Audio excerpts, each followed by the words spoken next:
Дровяная печь. Чудо двойного сгорания. Чем больше воздуха, тем меньше загрязнения. Дровяная печь. Подбросьте дрова, разведите огонь и наслаждайтесь теплом.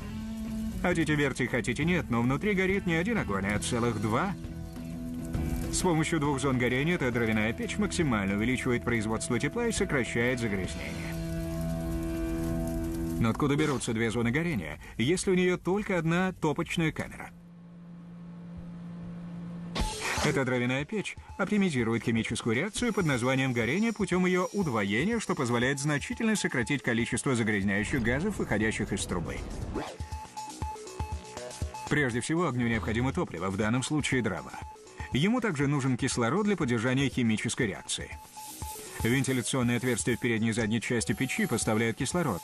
Они расположены так, чтобы создать две зоны горения. Одну над дровами в главной топочной камере и вторую чуть выше.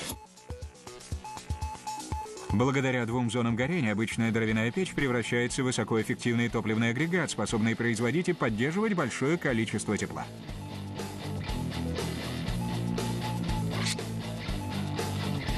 Она также оптимизирует конвекцию излучения, распространяя тепло и направляя дым и остаточные газы вверх по трубе. Так как же она устроена? Есть только один способ это выяснить.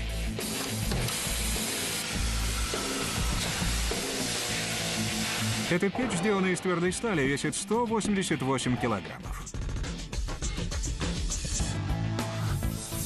У нее есть два главных вентиляционных отверстия, пропускающих кислород, необходимый для горения. У этого отверстия есть ручка для контроля количества воздуха, попадающего в печь. Другое вентиляционное отверстие пропускает кислород в заднюю часть печи. Для обычной печи этого было бы достаточно, но это использует двойное горение. Эти дополнительные вентиляционные отверстия снабжают кислородом вторую зону горения в той же камере, где сжигаются наиболее вредные газы. Для сохранения отдачи максимального количества тепла у печи есть защитно-герметическая дверца, огнеупорные кирпичи, брандмауэр и дополнительная изоляция из керамического волокна для безопасности и эффективного использования энергии. У ней также есть труба. Высокая эффективность печи связана с тем, что она имеет не одну, а две отдельные зоны горения. Но как же это возможно, если у нее только одна топочная камера? Все дело в том, как туда попадает воздух и где он оказывается.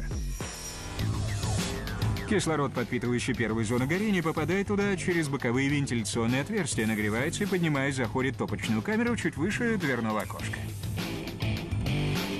Входящий воздух прохладнее и тяжелее, чем горячий воздух в камере, поэтому он сразу же опускается вниз к огню. Это движение воздуха называется тепловой конвекцией. Она не дает дыму опуститься и закоптить огню. Второе главное вентиляционное отверстие подпитывает огонь сзади. Так как одна зона горения не может сжечь все газы, благодаря воздуху, поступающему через серию отверстий в трубчатых воздухозаборниках к верхней части камеры, образуется вторая зона горения.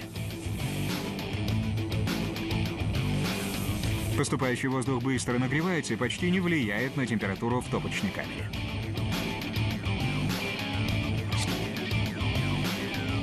Обычные дровяные печи выбрасывают из труб около 30 граммов негорючих отходов в час. Печь с двумя зонами горения производит менее 7,5 граммов отходов в час, снижая уровень загрязнения на 75%.